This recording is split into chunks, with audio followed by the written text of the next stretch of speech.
What connects these different people coming into political office, bringing in through legislation advancements of the agenda, the global agenda of human enslavement, and then disappearing? And then someone else comes in with a different name, maybe probably a different party, and they'll do the same and advance it some more, just like Bush becomes Obama.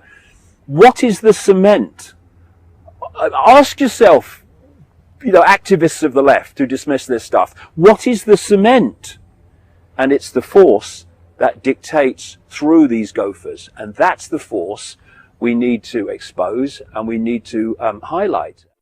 I think that's what that's what people like me are trying to do. Well, certainly what I'm trying to do is not tell people what to think, but invite people to see that the world can be explained in very different terms to what they've been told all their lives. And if what you're saying has any validity, then it will touch a nerve somewhere. And it's like, I have this this phrase about the control system: they defend the first domino.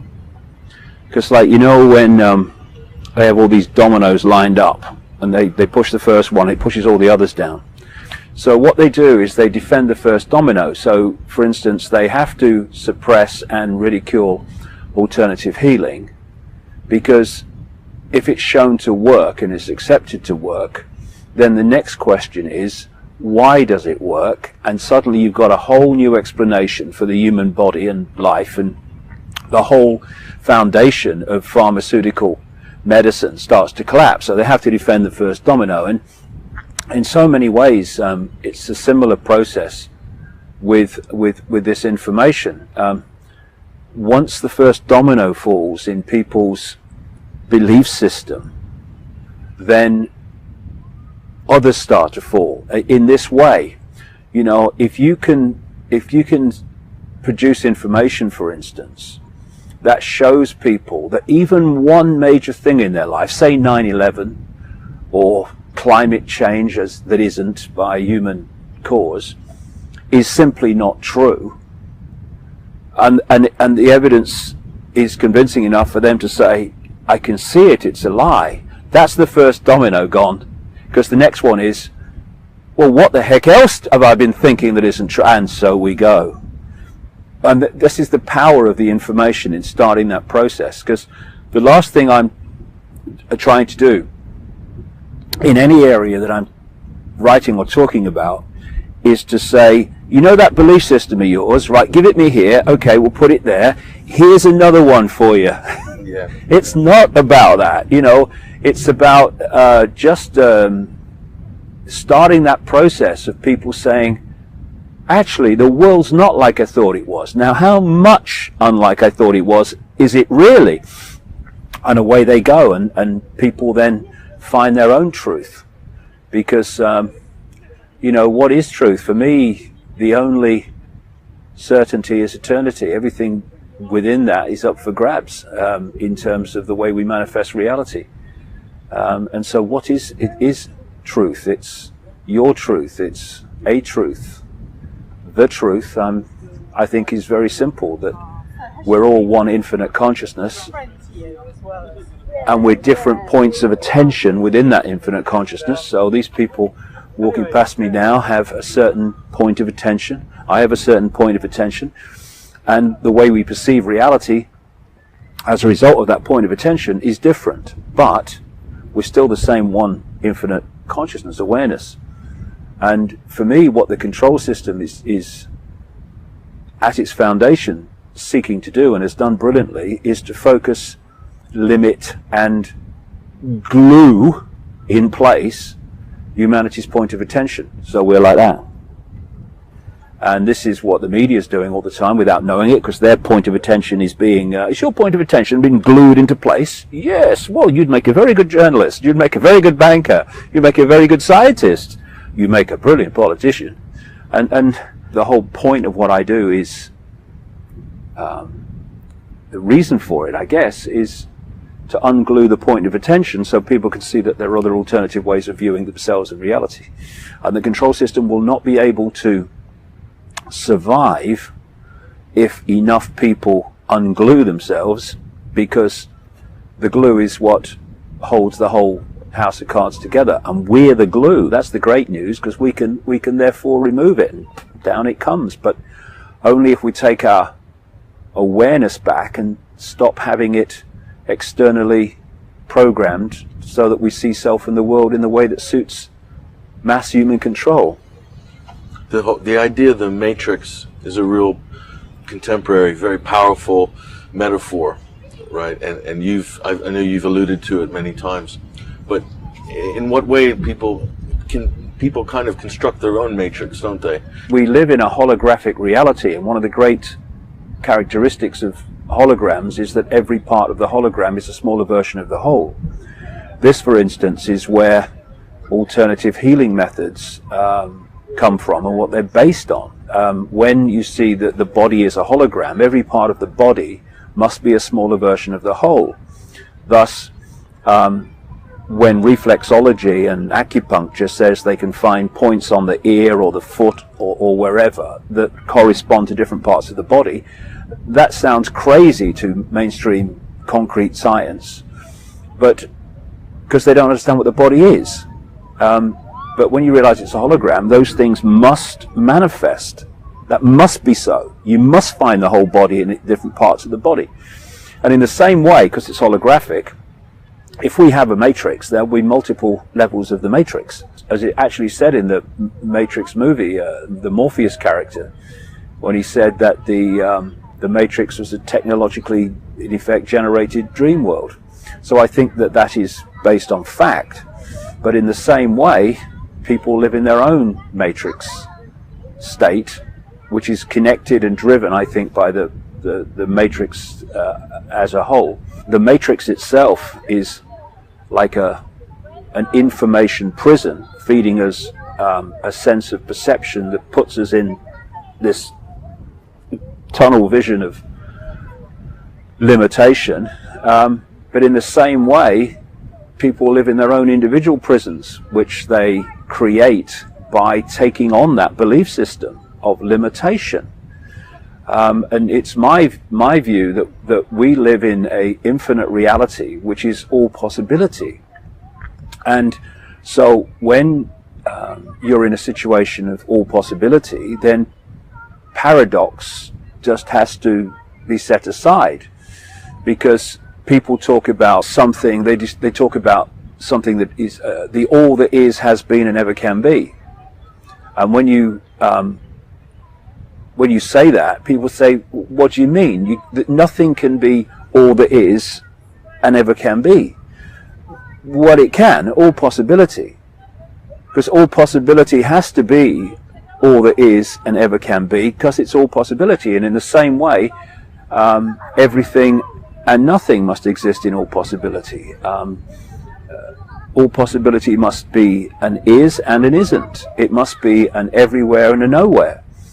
And so we're dealing with this core reality that where all possibility exists, and yet we have become so detached from that, I would say, by manipulated, cold, calculated design, that vast numbers of people in this world believe that all they need to know to understand self and infinity is a book between two covers called a Bible or a Quran or a Talmud. You have a science which is based on I can't, you can't, limitation, basically. When you look at the limitation in all areas of human life, this sense of I can't, this sense of little me, this sense of it's not possible, given that that's all happening within what I suggest is infinite possibility, then either humanity is completely bloody stupid in perceiving those limitations in the way that they do, or, and this is what I suggest, they are being manipulated to believe in limitation, because limitation of possibility equals limitation of perception of self and the world. And you know, when you want to enslave billions of people. You cannot have them in a consciousness state that is in an expanded perception of possibility and reality. You have to have them there.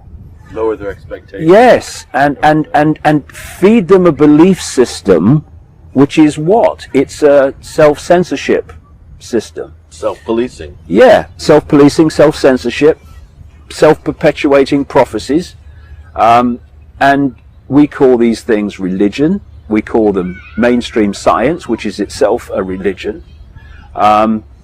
Atheism is a religion. The religions that believe in a God, that's their religion.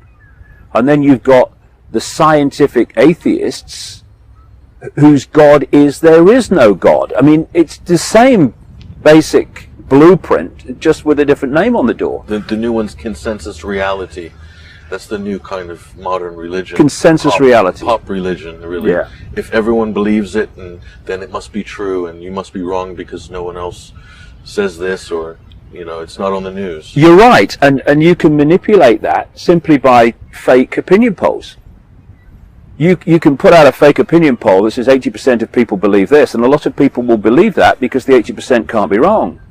And in the end, and this is where I feel the conspiracy research and exposure movement needs to open its mind, is that, we can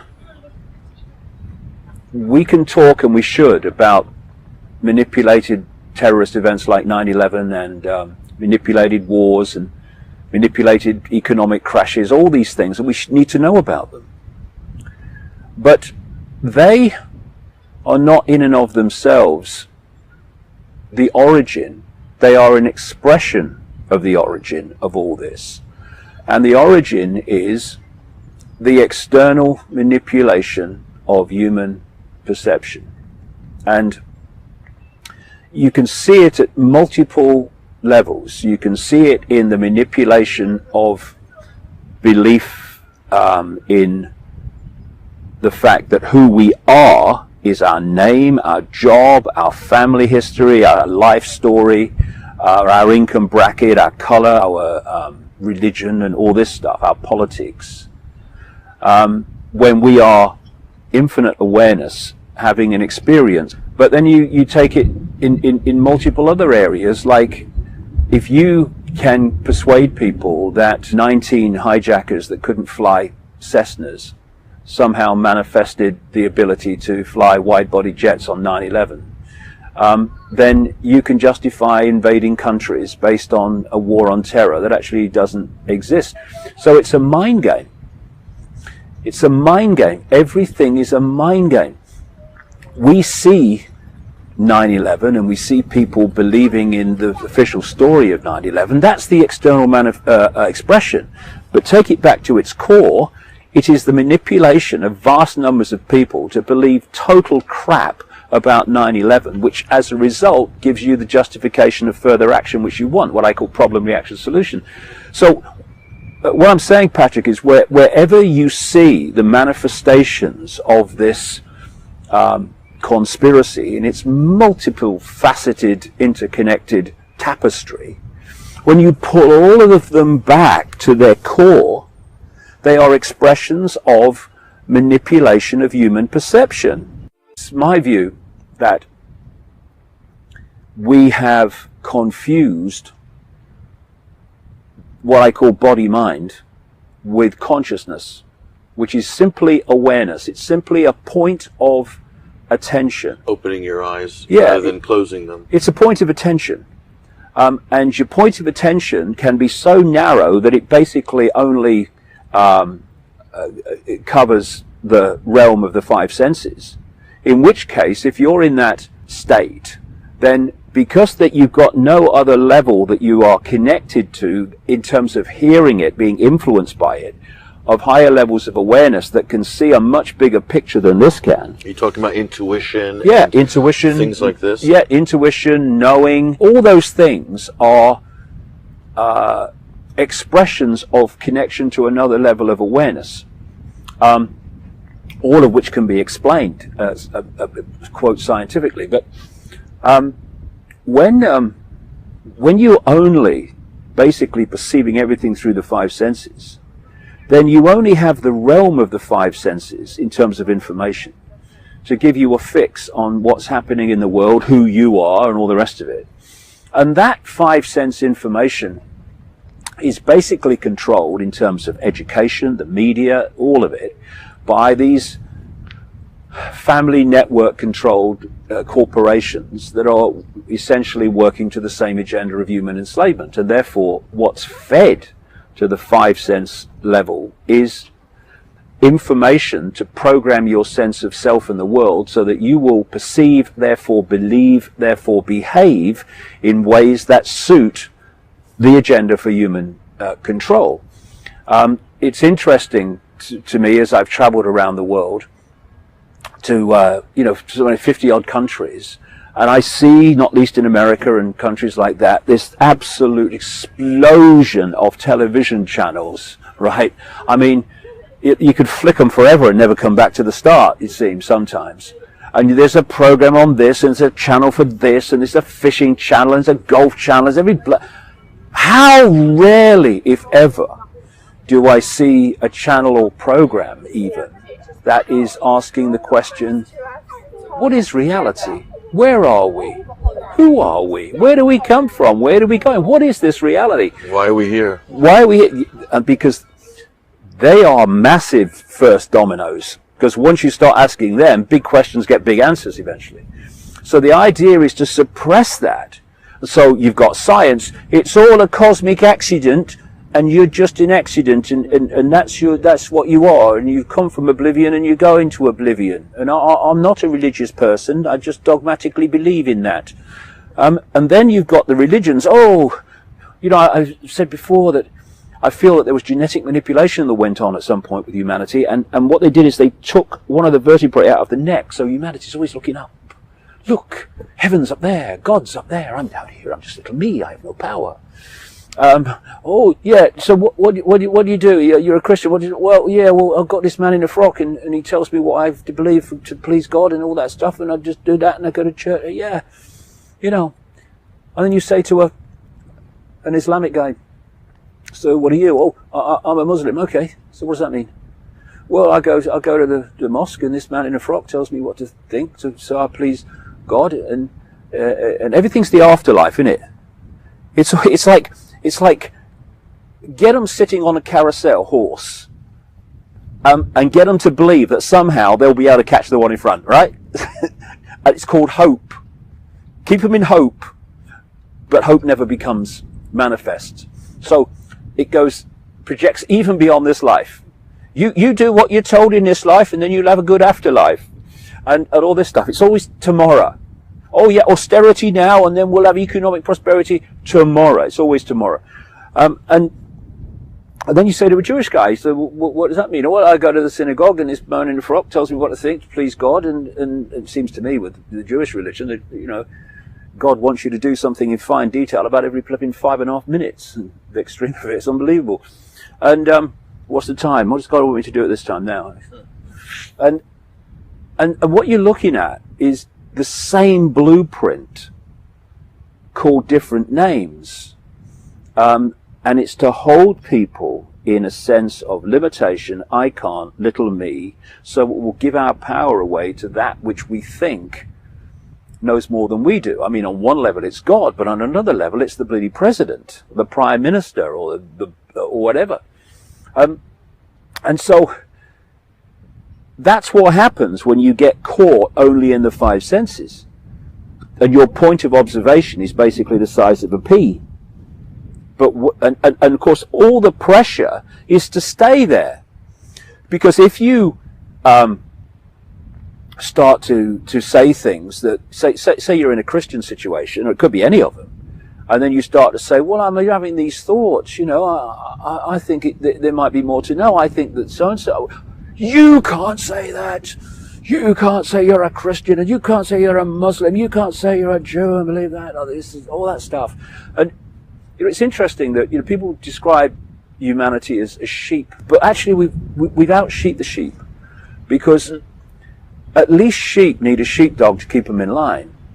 We don't. We keep ourselves in line by dictating what are the limits of human perception.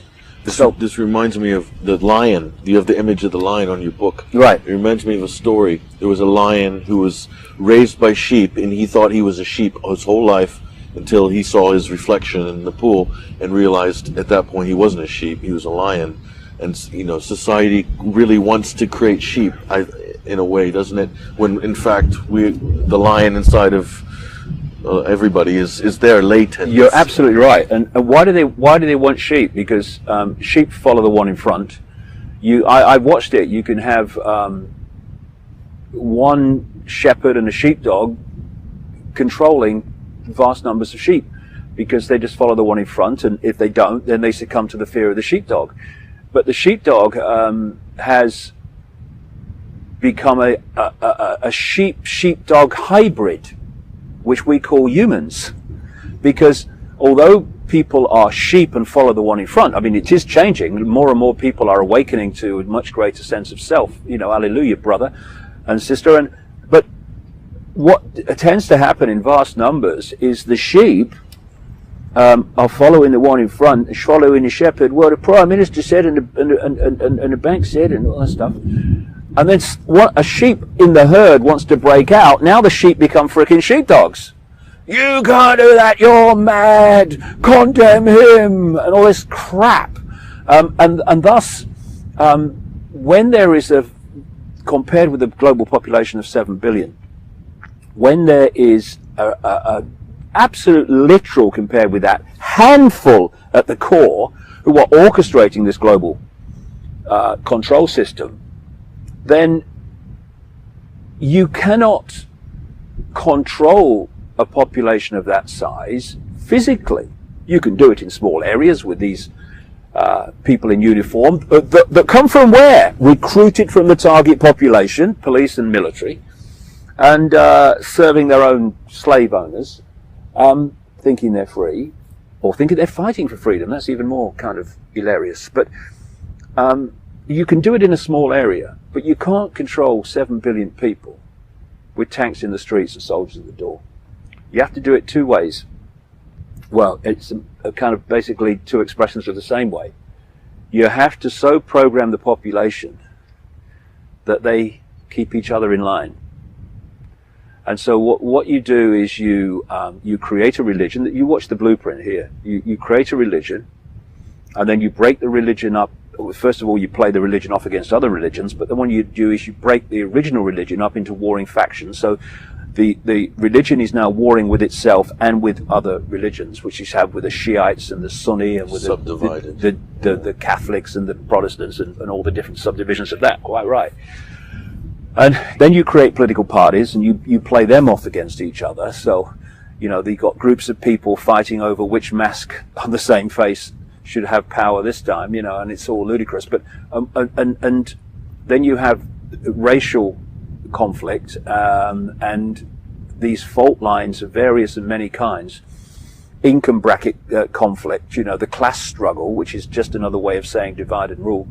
All these things are done to have the target population at war with itself, policing itself, and people not looking up and realizing that the strings attached to me are the strings attached to the guy I'm fighting, right?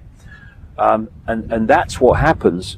This is why it's so important. When you open your mind and expand your point of attention, so it's not only in the five senses, then these things become blatantly obvious to you.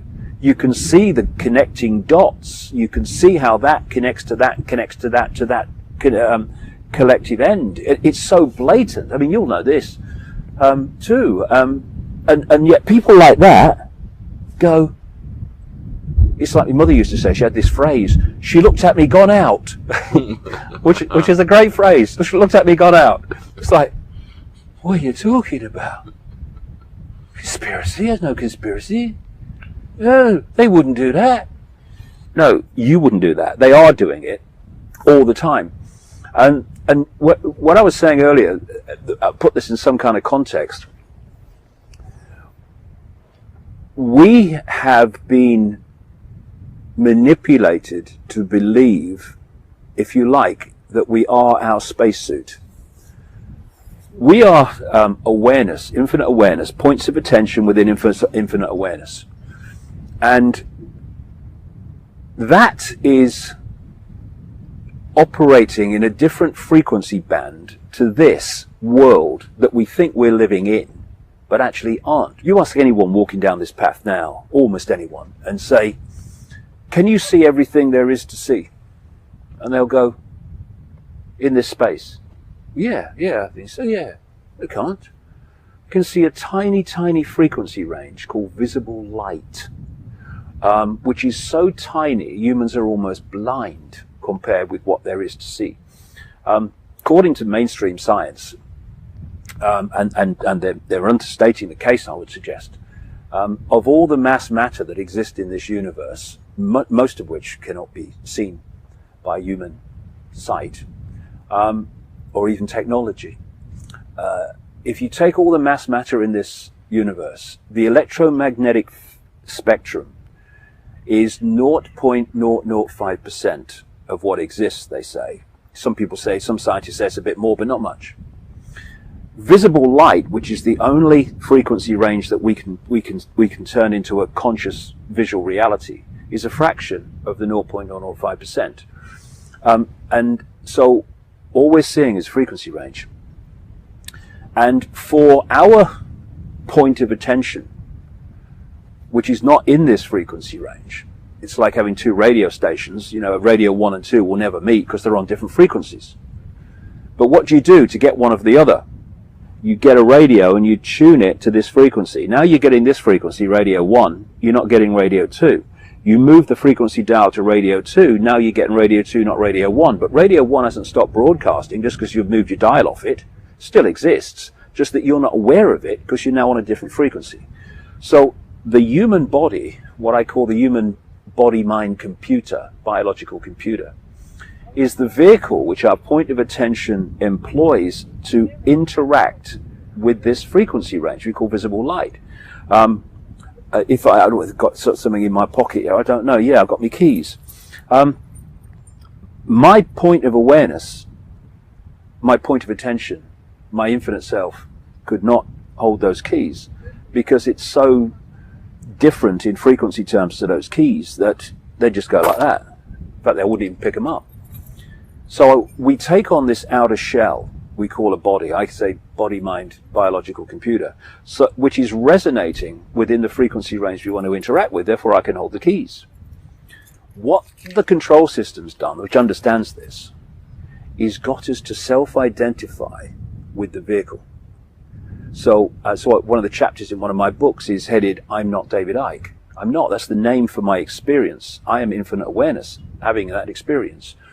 And once you pull people into self-identity with the body as who they are, not as an expression of your experience, but who you are, then you're immediately into limitation. I can't, and little me. What power do I have? What can I do? And all this stuff. And that's the idea. And so we have this, what I call body-mind, which is the human body, which is actually a holographic. The whole thing's holographic. So many scientists are now beginning to see the bloody obvious that this is not solid. It's holographic. It's all an illusion. And you have the mind, which is basically what people call the auric field, the electromagnetic field. Now that is the vehicle for our infinite awareness to experience this reality.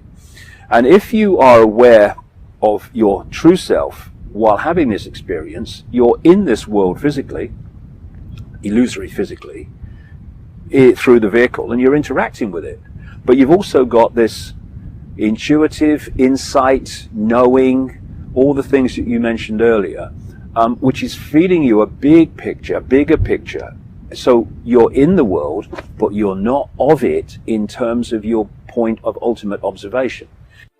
What the whole control system is designed to do is to pull our point of attention into the vehicle to such focus that this reality is all we can perceive.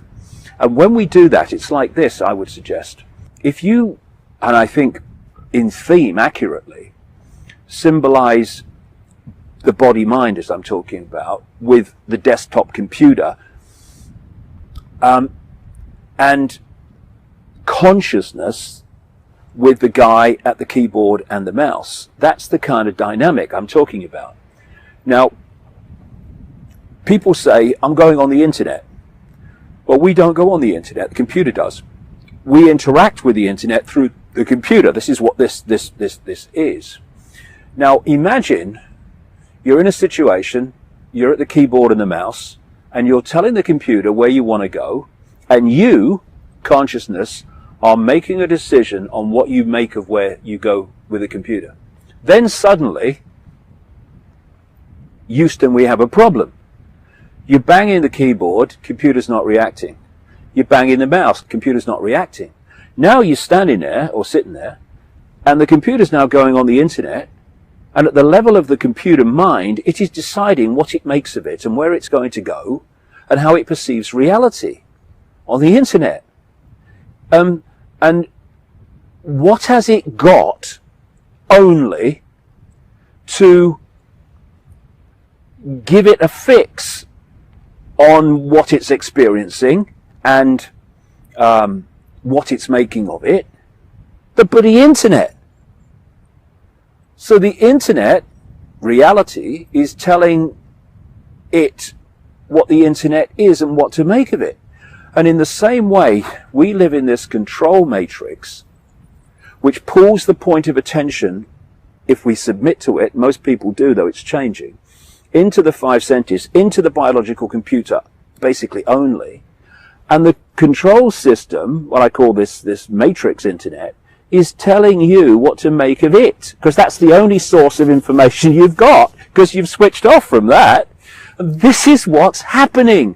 This is why, I mean, what is one thing you find with a computer? It's very predictable. If you put data input in a certain way, in line with the way the computer's programmed, before you press enter, unless the computer's not working, you're going to know what that computer's going to do when you press enter. Now, when you travel around the world, in different cultures and different colors, different races, different belief systems, different religions, and yet, I mean, Patrick, 7 billion people should be giving us, within all possibility, 7 billion points of unique possibility. Look at it. You go to all these apparently different places, you see data input, i.e. a situation arises, whatever it may be, and you're standing there and you're waiting for enter to be pressed because you know how they're going to react to that situation. It doesn't matter almost what their background is, what their religion is and all that stuff. You pretty much know how they're going to react. How can that be? When you've got people like Carl Jung, the psychiatrist, and other psychologists and stuff, saying that they can break down the human personality into 12 major archetypes and combinations of them and stuff. How can you do that with all possibility? You can't. But what can you do it with? Computer programs. Because so much of what we call human personality is actually playing through the biological computer system. This has creeped in, what you're talking about, an exact replica of this has creeped into politics and into Exactly. in their last few decades, and it's what is called, it's the Tina principle. There is no alternative. We must have austerity. There is no alternative. We must have nuclear power. There is no alternative. This is the only way to do it. There's no other way to do it, so we have to do it this way. This has become an overriding trend, and people have taken this on board. Yes, they have. I think. Manipulation of consensus, as they once called it. It's a dangerous thing to take on board because program. it blocks off Yes. all possibility. Exactly. That's exactly right. And the reason we're now seeing it so blatantly is that this has been going on for so long that the programming has got more and more limited. I mean, you know, the program was once wider, and they've picked it off, and now they're pulling politics. The American Democrats and Republicans are standing on the same postage stamp. The only difference is rhetoric, and that's even becoming less. I call it Chelsea and Man United. Yeah, and look in this country, Patrick, in Britain, we've got David Cameron, the Prime Minister, conservative. He's from the right. And all he is a face transplant of Tony Blair, who represented the Labour Party that was supposed to be on the left. Once again, they're on the same bloody postage stamp. But you see, people are starting to see this. This is why the numbers of people in elections around the world, voting in elections, are falling. It's because they're starting to realise, as someone brilliantly said in America years ago, it doesn't matter who you vote for, the government still gets in. And it's this secret government that actually controls both sides in elections. So whoever's in, they are in, and their agenda continues. And we've had this wonderful, well, not wonderful, but from an example point of view, because it's so in your face, this wonderful example of Barack Obama. How many people in political history could have claimed during an election campaign, or two of them, with McCain and Clinton, to have been so different to what he was wanting to follow and replace? Change. Never actually said what that change was, of course, because once you get into detail, then you're in trouble. So keep it on the level of change, and then people will project on you their version of what they think you mean. Good for votes. And yet he's gone in and been Bush on steroids, going in the same direction. And it's been good in a way, in a perverse kind of way, that it's actually so blatant that people have seen it doesn't matter who you vote for. Now that's a domino gone. Yeah. Once you think, well, it doesn't matter who you vote for because they're all why are they all the same? That's the next domino, and then off we go. They're all the same because they're just pawns of the same in another network. Perverse way, it's forced the so-called neoconservative media to actually do journalism for now, because of Obama's in power. Yeah. But that's, again, a kind of a perversion of a benefit. Yeah. Yeah, we've had a few of them, because it's now becoming so blatant that even some journalists are having to reevaluate their worldview. I found it interesting to see an article recently where quite a well-known anti-war activist was asking in an article the question, why does the left in politics, or the left in activism, why does it produce thousands of people at NATO and G8 summits, but hardly any at Bilderberg meetings? Now this was an important moment in many ways, because it was an example again in the area of the left that perception is beginning to move, and it's very difficult for the left, because to encompass the fact that there is a force that is controlling through left, right and centre, and manipulating through left, right and centre to a specific goal, is to have to accept that probably your pretty much lifelong worldview of us and them and the class struggle has been a nonsense, and that actually this force works through us and them. And how about this? How about this for an idea? That the us and them come together in mutual understanding that they're both pawns in the same game, and then we might be able to do something about this. Because, like I think I said earlier, the class struggle, left and right, is just another version of divide and rule. And the left has vigorously refused and often ridiculed this whole area of conspiracy. because its worldview would fall. And so, I mean, we saw during the Bush era, the boy Bush era, the expansion of the so-called anti-war movement in America, and they were very,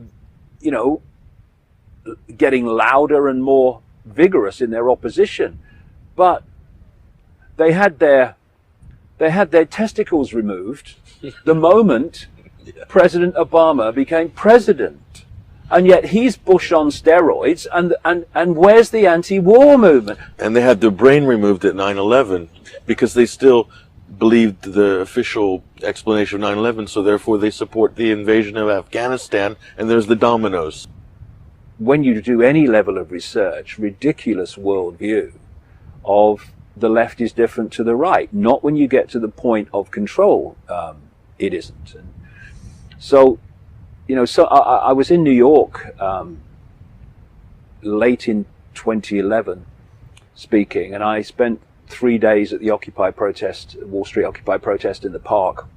I got there the day that they'd thrown them out, and then they were letting them in the next day on different terms. And there were some people there that did realize that there is a global conspiracy and it works through left as much as right. But the vast majority that I talked to were still fighting the left-right, us and them illusion. And if that goes on, then the Occupy protests will, go nowhere. For a simple reason, Patrick. If you do not know the rules of the game you're playing, the game will play you. And this is why it is so important to realize where the controlling point of control really is. Now, people who go to NATO summits to protest and people that go to G8 summits to protest, they've gone a little bit further. They are realizing there is some kind of coordination. But and even if you go to the Bilderberg meetings to protest, which is another big step forward in your seeing that there is global coordination of in a very, very detailed way. But even at Bilderberg meetings, you're still challenging the oil rags, not the engineers, to a large extent.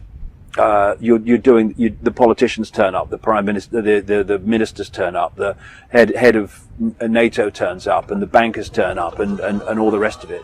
But they're still, although it's much further forward and needs exposing, good luck to everyone who goes and does that. Congratulations, thanks very much, great job.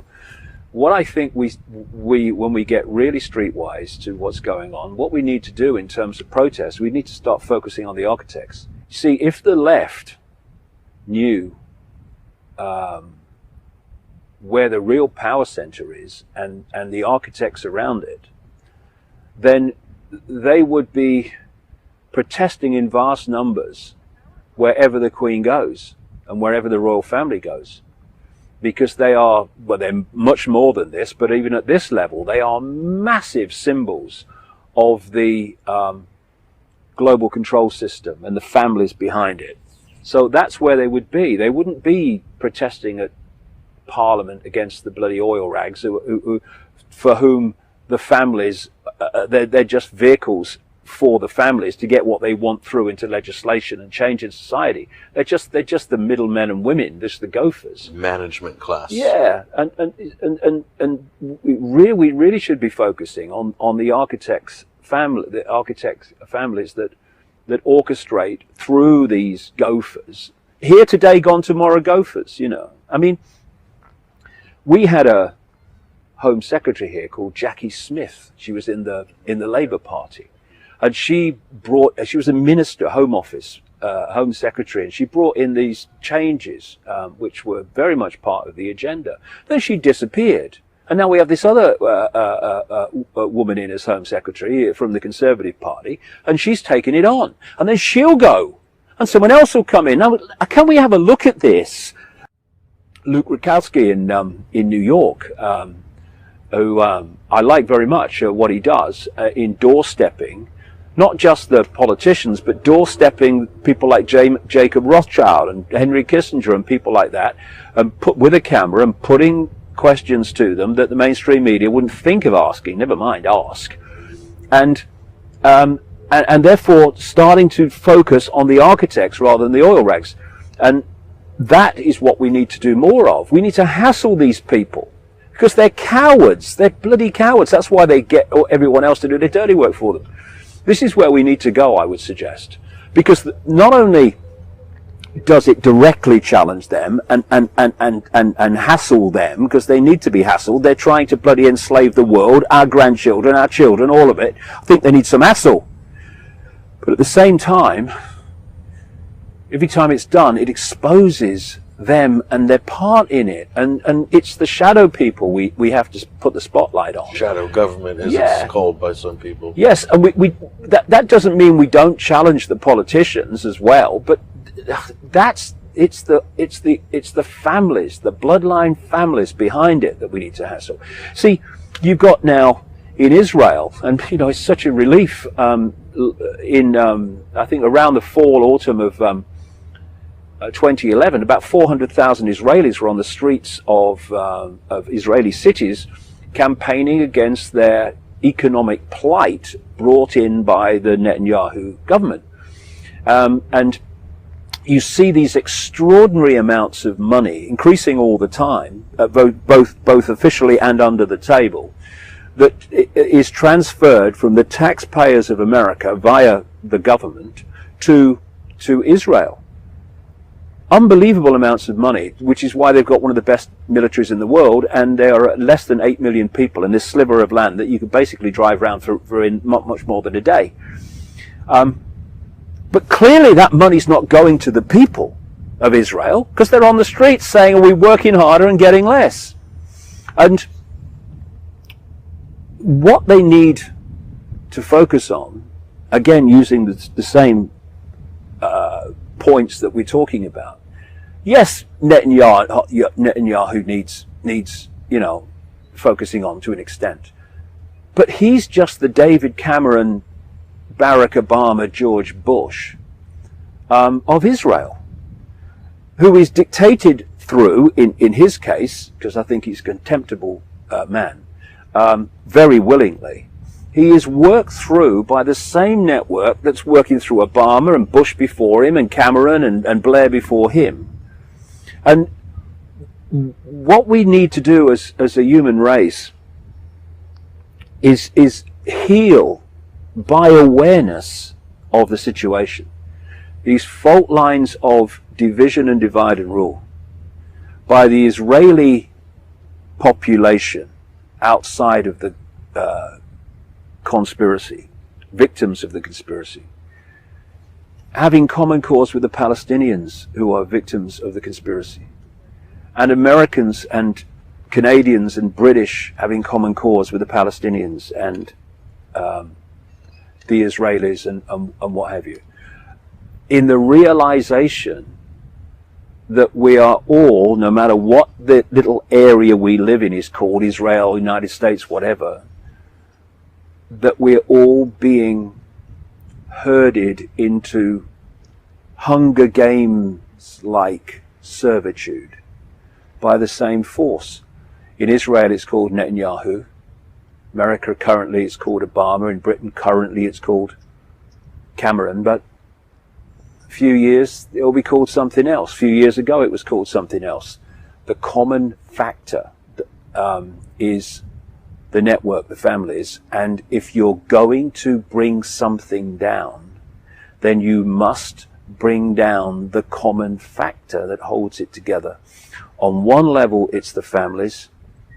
On another level, it's people from the target population donning police and military uniforms. Actually, there's not much difference between them now. To impose the will of the control system upon the target population, of which they are examples and members, and they have children and grandchildren that are going to have to live in this world that they are helping to impose.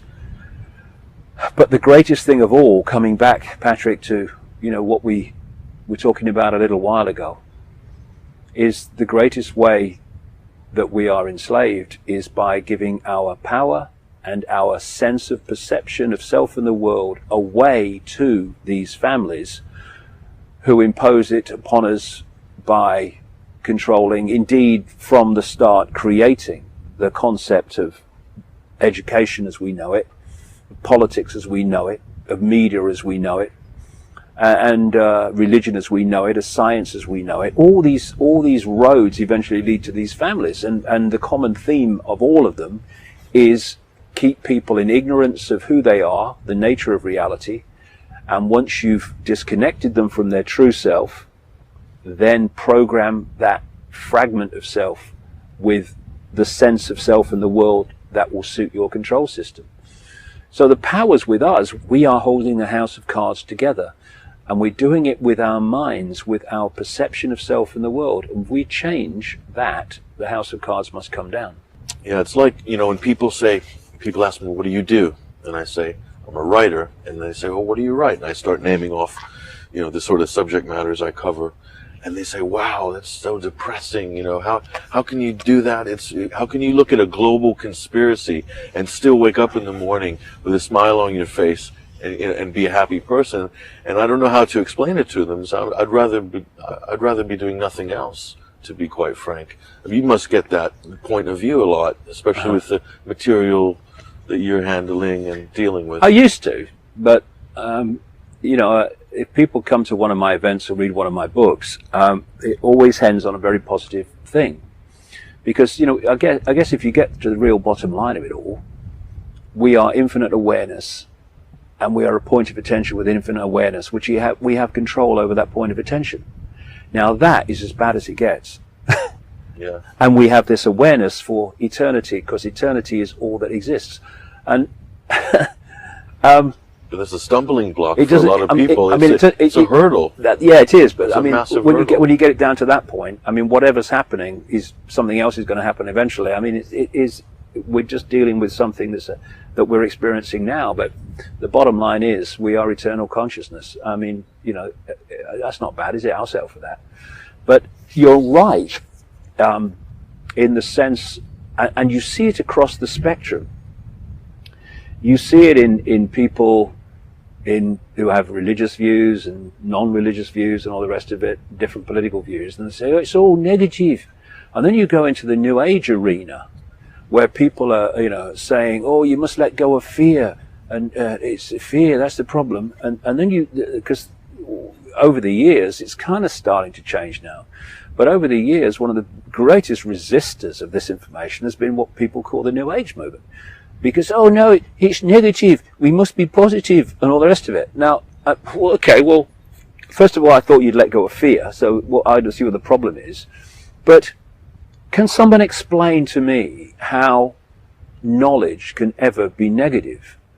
Because what is knowledge? It is an expanded awareness of what is and what's happening. How can that ever be negative? We might not like the fact that this information is as it is, but at least now we bloody know, and now we can do something about it if we choose to. We can't do anything about something we're ignorant of. So where's the negative? The greatest negative is not knowledge in whatever form that information takes. It is ignorance.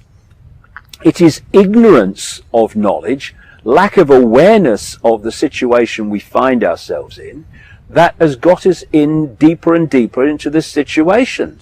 And, in so many ways, there are many elements of humanity that simply need to bloody grow up and stop being children in adult bodies, thinking they're mature. Because, what? It's negative. Oh no. What? The exposure of what's going to happen to your children and grandchildren, and you, in the timescale we're dealing with, is negative. What are you talking about? Grow up. Face it. Do it. The biggest thing, one of the biggest things that holds people in servitude, collectively and individually, bloody denial. Because denial is simply not wanting to face reality. Cognitive dissonance. Yes, whatever. Exactly. And what is denial? It says, I don't like what the situation is, so I'm going to deny that it is like that and crack on it isn't. And you know, I've used this analogy before. You know, And meanwhile, you're over here looking at this, and you know it's going to happen. I know. It's like you can see it playing out. You know. Sometimes, Patrick, I feel like it's getting easier because people are waking up in greater numbers. It's brilliant, fantastic. But you know, I feel sometimes like I'm standing on the other side of the road, and there's a guy about to step out in front of a truck, and I'm screaming, "Stop! There's a truck!" And he's going, "You're bloody mad! There's no truck!" And then there's this loud bang. You know, and there's a tornado coming, and you don't want to face it's coming, so you put your head in the sand. Oh, there you go. There you go. Oh, God, that feels better. What's on the telly? But the tornado's still coming, and your bum is still in the air. And if you would just go, it's coming, you can face it and take avoiding action. If you put your head in the sand, in denial, then at some point, out of nowhere, you're going to be spinning 50 foot in the air. What do you think causes this denial? Do you think it's the fear of being outcast? I think the biggest thing, Patrick, is people don't want to face what's happening. It's too much for them. Armed with the knowledge you know something is happening, then you're forced to make a moral choice there. Do you step out and take action, or do you just kind of retreat into your shell? And a lot of people, I think that's the choice maybe they're looking at. Well, what happens when you start to know and you accept what the situation is? Then suddenly there is a big responsibility. Yeah. Because with knowledge comes responsibility. What are you going to do about it? And people would rather ignore or deny to themselves that it's happening than actually face it and take that responsibility and face actually what we're in. And it's interesting how people often thrash out in a really over-the-top manner against people exposing it. Because what they're actually doing, that over-the-top attack, is an expression of their own fear that it's true. And basically, when they attack you like that, what they're doing is, shut up, don't, stop it, don't want to hear it, no. That's what they're doing. By putting this information out, is you're kind of poking them in the chest in a funny sort of way and saying, look at it, I don't want to look at it, shut up. And their way of expressing that is in attacks and dismissal and ridicule of people that are putting the information out. And that goes with the territory.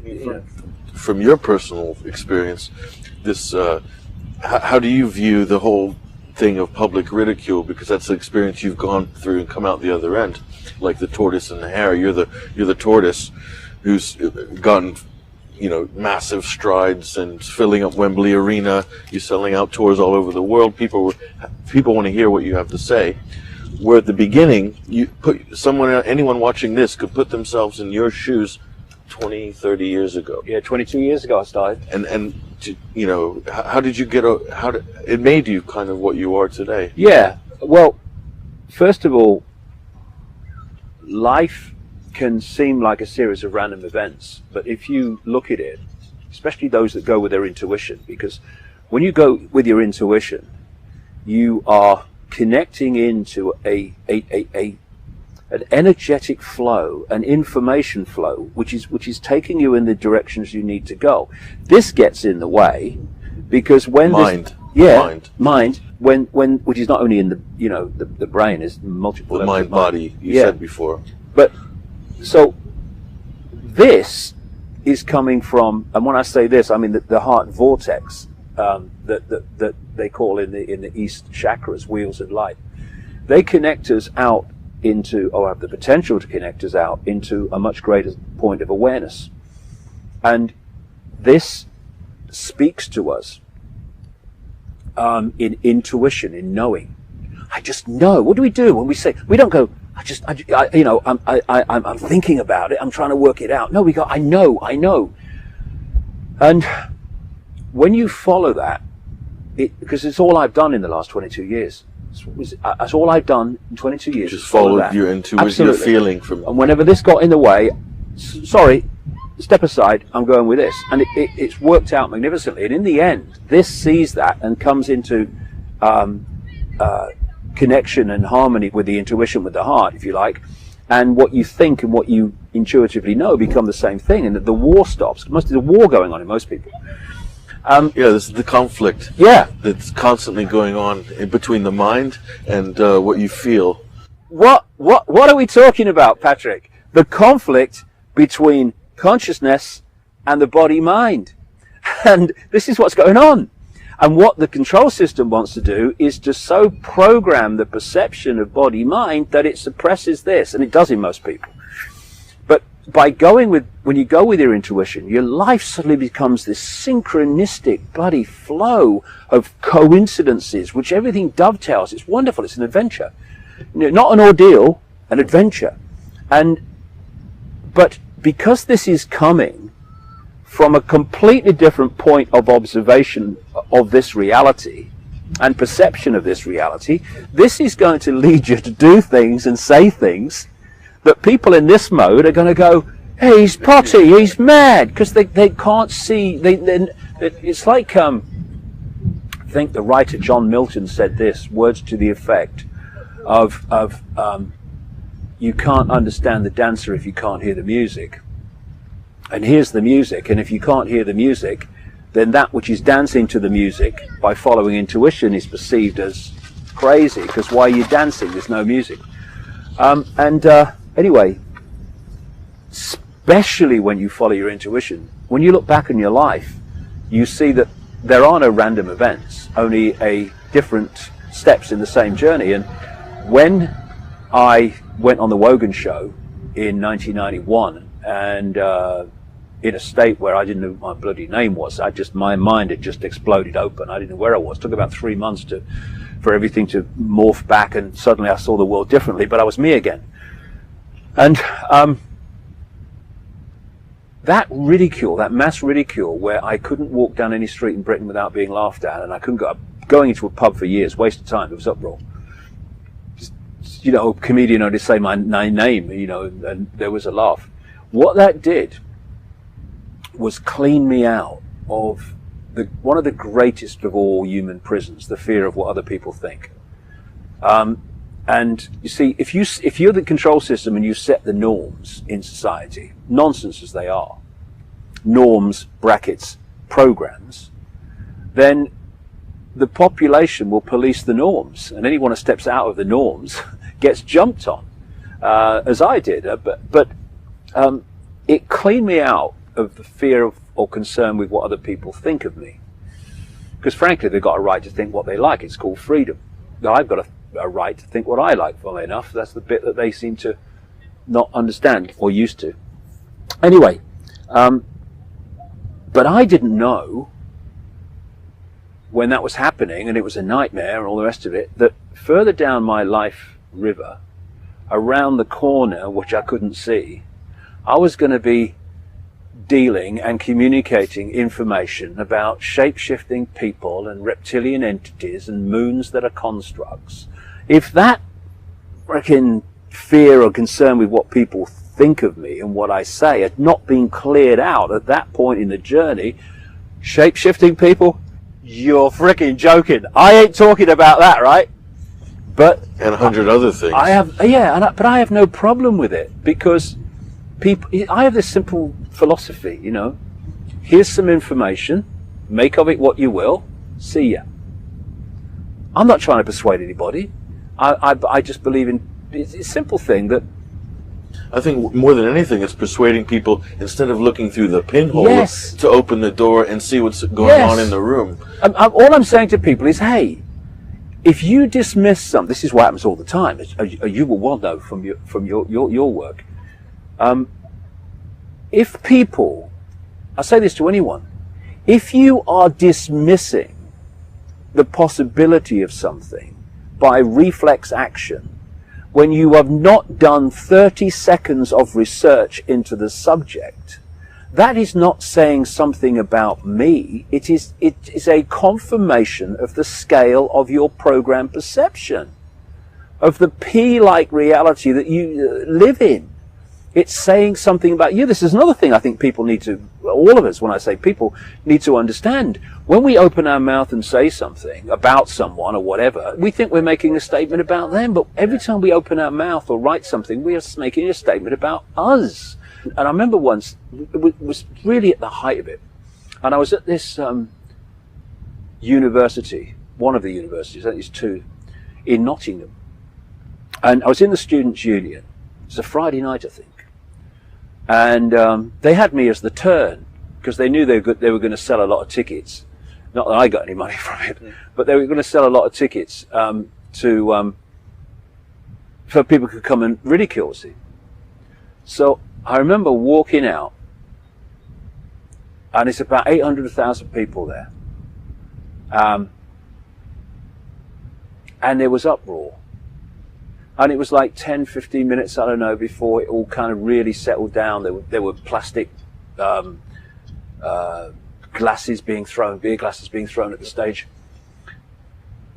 And I just stood there and waited, didn't say anything.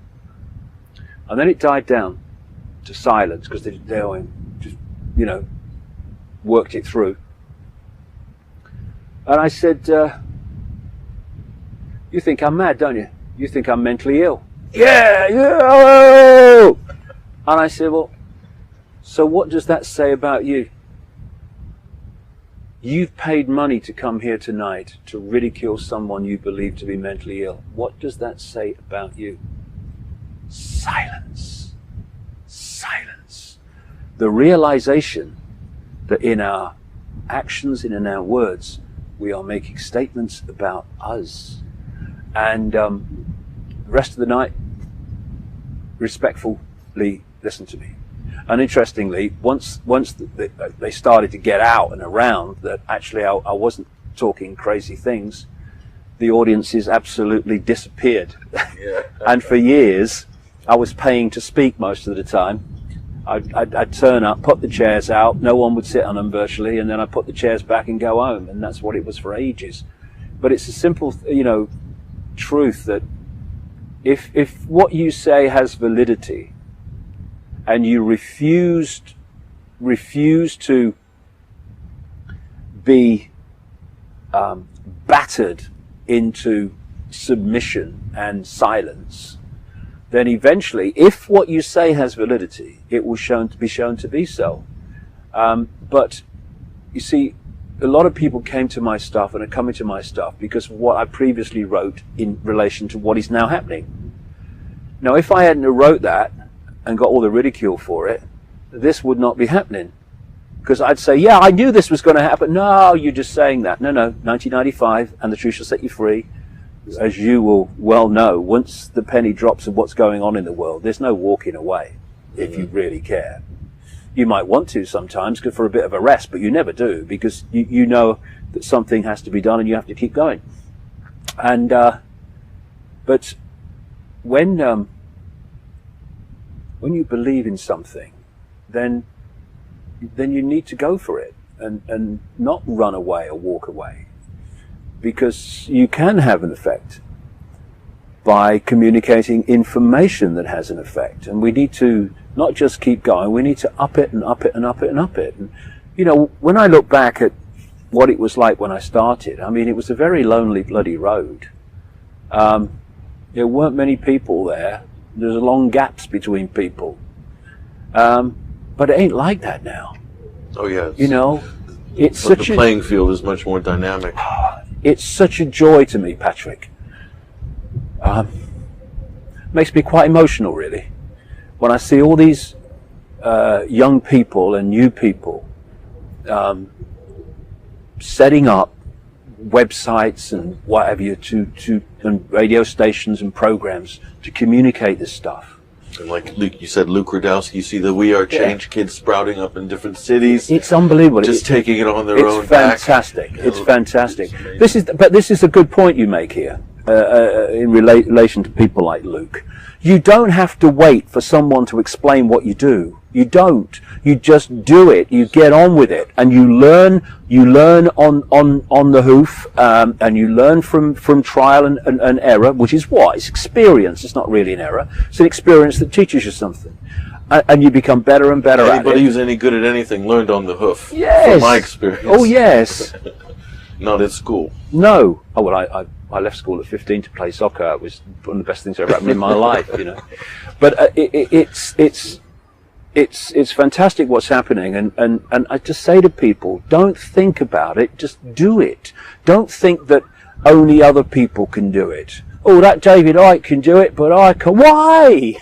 Look at me. 2 arms, head, body, legs, bit of arthritis, a mind, consciousness. That's you. That's all of us, and we can, you know, we can all make a contribution. The reason that people don't is if they don't realize there's a contribution to make because they don't know what's going on in the world. It's one thing, but they do. It's because, well, I could never do that. Well, yes, you could. Yes, you could. You did. You know, I look at your website, I checked Alexa, you get incredible traffic. But there was a day when you started that site, you probably got a few hits a week, a few hundred a month maybe. If that, and yes. Now you're into the hundreds of thousands per month. Yeah, it starts from a small effort. Oh, it's that old phrase, isn't it? You know, a walk of 1,000 miles starts with the first step. And it's amazing if you go for it, how the seas part, and you can do things that you never believed you could do. You know, the only thing I would say about this whole conspiracy movement, and I don't know whether you've noticed this, Patrick, but I've noticed it very much in the last, well, really 6 months, how people are within this arena are exposing themselves for their true motivation, not by being exposed by others, but by their own actions, often in attacking other people. Here we are again, believing they're making a statement about them when they're making a statement about themselves. In other words, there is an element in this conspiracy arena where, and this is all I ask of any researcher, I don't ask that they're always right. I mean, bloody hell, you're trying to uncover something that doesn't be uncovered, you know.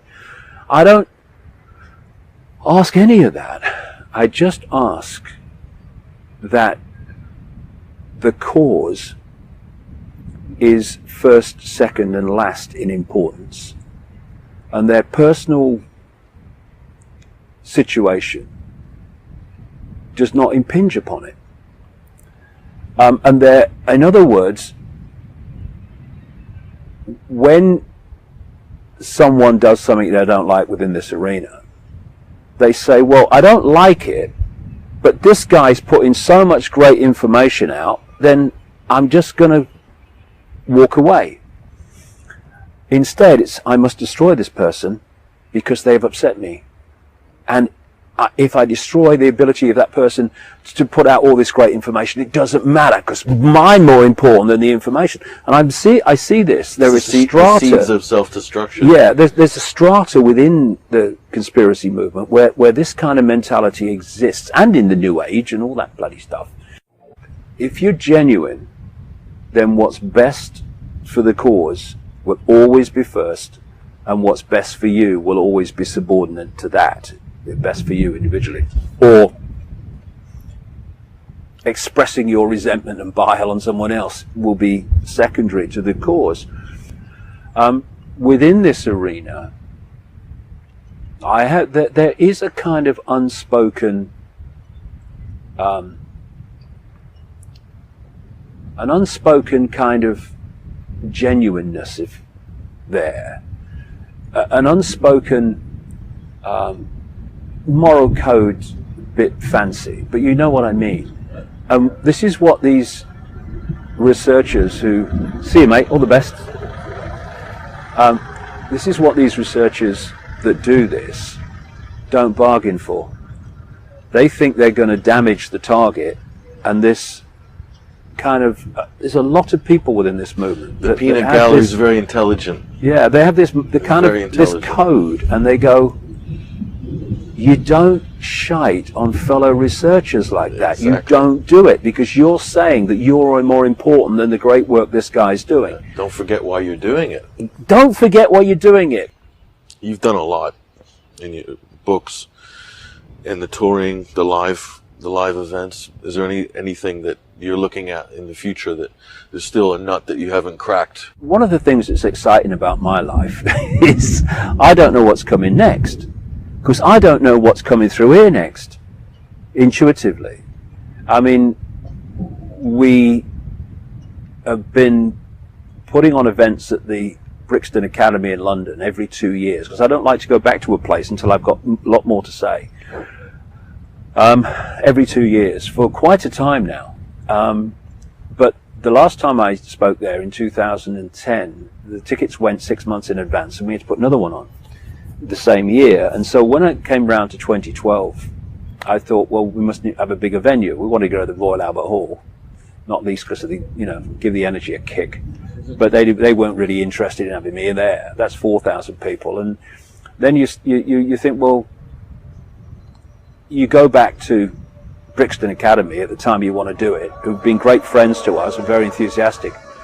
And they say, oh, sorry, we can't do it at that time because it's the band season and all the seats are taken out. And this is how synchronicity works. When something doesn't work, then it's pointing you in a direction. It's either saying, no, that's not for you, or it's removing options, so they're pointing you in the direction of an option. And see, in the end, we talk about people need to open their consciousness and expand their consciousness to greater awareness. But that also applies to us. That's how you get greater insight into what's happening and the nature of reality, is by expanding your own consciousness. So your personal journey and that what you're communicating, they are absolutely the same thing. You're your own research and development lab. Really. Exactly that. The last thing we need is someone sitting cross-legged on a mountain saying, I'm there. Anyone who thinks they're there within all possibility is confirming they ain't.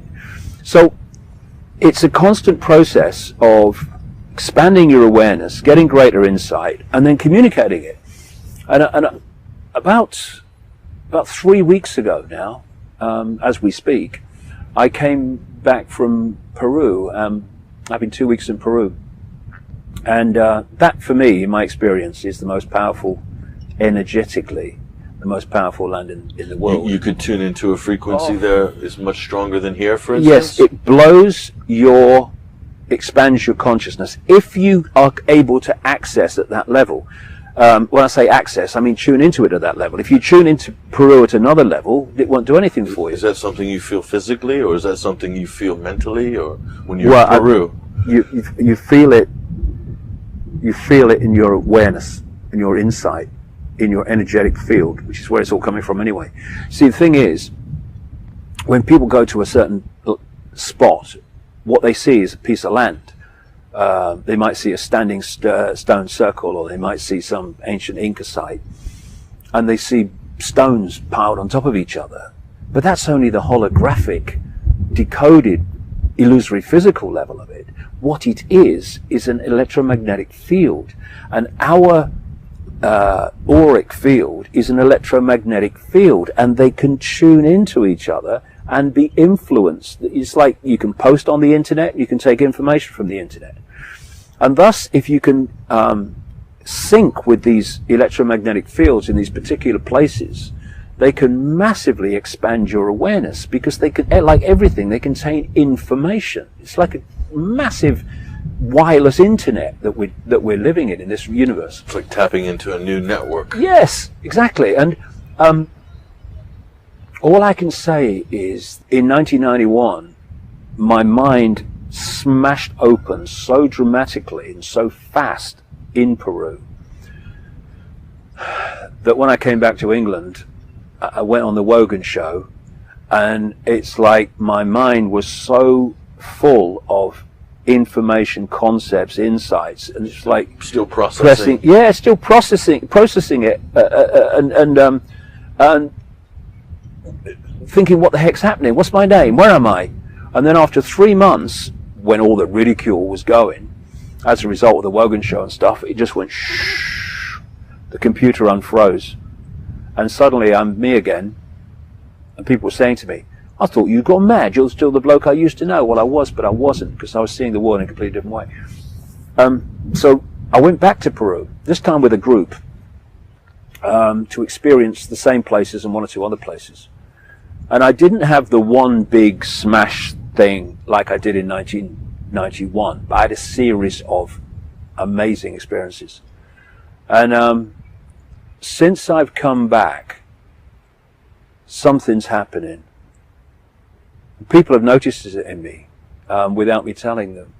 Something's happening. Something's happening in my mind, in my awareness. Something's moving, something's shifting. And I've just started writing another book.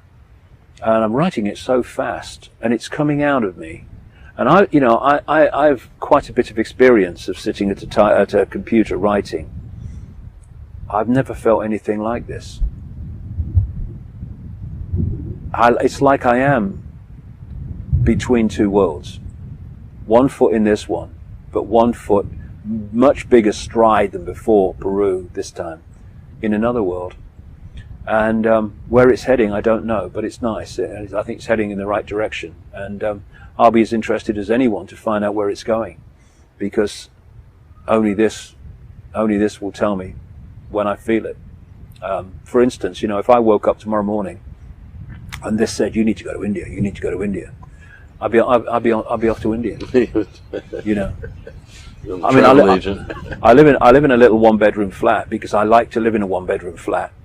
I don't want the big house. I don't want the big car. I don't want all the bloody attention that takes. Oh, look at the garden. I don't want that stuff. I'm doing this for the rest of my life. But another reason that I do is because I want to be able to wake up tomorrow morning, and if this intuition says go somewhere, go here, go there for this length of time, I'm not saying what I'd like to, but my mortgage is so massive I can't. I'm light on my feet. Everything in my life is structured so that I can go anywhere, anytime when this speaks. And that's what I've been doing for 22 years, and it kind of works. This gets in the way. You can't do that, you can't do that. What will your mother say? What will the people down at work say? Whoa, you can't do that, you've got a mortgage. What are you going to do with a cat? Oh. No. Get out of the way. We're going. And what this does, Patrick, and has done now for 22 years, consciously, it's done it before, but I wasn't conscious of it, is it creates, you go into this synchronistic flow, and into it, or you are led to people, personal experiences, documents, books, which are constantly feeding you information that are giving you a wider insight of what's going on in the world. People say to me, where do you go to look for your information? I said, don't look. I've never looked. Synchronicity of life. So it's like some unseen force is handing you pieces in the puzzle, and have been doing for 22 years. It's so blatant and so synchronistic. It's sometimes I go, God, just pinch. Yes, that did just happen. And of course, in your life, you, like everybody, once you get on this path, you start noticing, what a coincidence! What a coincidence! Because you're on the when lots of coincidences start to happen in your life, you know you're starting to get on the path. You recognize the door as well. Yes. You recognize the type of door, the type of handle. You say, "Oh, I know that one. I know that handle." You turn it. Yeah, it's like going through. You're going through a maze. You've got these bloody great hedges. You don't know where you're bloody going, really. But something is, through the synchronicity of life and the coincidences of life, it's saying, no, not down there. No, not down there. Go down there. No, now right. It's like Morpheus on the phone, to Neo in the office. Get low down now. Yeah. And that's what it's like, and that's when you let this start to flow, because this will tell you all the reasons why you shouldn't listen to that and go right. You go left. Listen, I know, I've worked it out. You go left here in the maze, right? No, straight on. straight on, straight on. No, left. You know, your mother wants you to go left. You know, she wants you to work in a bank. She's always wanting you to go left. You go left. You go a few strides, long strides. Big hedge, no further. And if you flow with this, you listen. Straight on. Turn right. And if you go with it, you get through the maze. There's no roadmap though to this. There's no roadmap that's laid down for this type of what you're talking about. This is point to point. You don't actually know what's around the corner. No. But you get used to taking that turn. I've used this analogy before. You know, I mentioned it earlier, the river. The conscious mind, that which we're aware of, sees at any point in time, as you go down the river of life, if you like, the next point, the next turn in the river, it can't see any further. But that which is connecting here can see the whole journey from source to sea. So you can have a preconceived, that's a big prison, preconceived outcomes, because they set you up for disappointment. You know, you go to a football match and you have a preconceived outcome. This team must win or I'm disappointed. Well, if it loses or draws, then you've had a bad day. But if you just go and enjoy the game, not connected to any outcome, well, you can enjoy the game and win, lose or draw. You've had a good day. And it's the same with life. But you can be going down with a preconceived idea. I want to get to this point on the river by nightfall. And then maybe you spring a leak. And you have to get across to the shore and stop, and you're fuming, and oh, life, I'm so unlucky. And then someone comes down the bank and goes, hey mate, whoa, you were so lucky. Just behind that bloody bend is a massive bloody whitewater bloody nightmare. Or you can do it another way, which is you're going down the river and intuition says, pull over for the night, pull over for the night, pull over for the night. Oh no, says this. I want to get to my preconceived destination tonight. Or you go, listen, stop over for the night. Okay, stop over for the night. And this is what's going on all the time. And what can seem like, look at my example with that mass ridicule. What can seem like a disaster at the time is a gift with hindsight, which set me free. And I can't say I liked being ridiculed like that, but I look back on it, if not some with affection, with at least the knowledge that it was essential to where I am now.